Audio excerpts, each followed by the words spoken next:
না যে মাঠে আসবার পরে মানুষকে কথা বলার যে সময়টা হয় তখন দেখা যায় মানুষ কিছু কথা বুঝে কিছু বুঝে। মানুষ তো দৌড়ের উপরে থাকে, স্থায়ীভাবে স্থিরভাবে যদি কথা না শোনে তাহলে হয় না। এই জন্য মাঠে আসলে শুধু ওই কথাটাই বলার দরকার, যা বললে শুধু লাভ, খালি সওয়াব হয়। গুনার কথা বললে তখন না শুনতেও যায় না বুঝতেও যায়। এই জন্য শুধু সওয়াবের কথাটা বলা, এটা ওই সময় হইতে পারে যখন মানুষ গুনাহ একেবারে ছেড়ে দেয়। 15 মিনিট সময় চাই নিলাম, এটা আপনারা দিবেন। আর পরিশেষে আমাদের কেন্দ্রীয় মসজিদে ইমাম সাহেব আছেন, নামাজ পড়াবেন। আপনারা ধৈর্য যদি না করে যায় আপনারা অল্প সময় কালেকশনের জন্য দেবেন।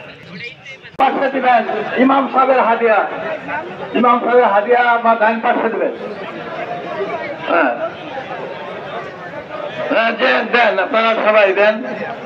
আমাদের মসজিদ, আমাদের মাঠের মসজিদ, এখানে অনেক কাজের ত্বরান্বিত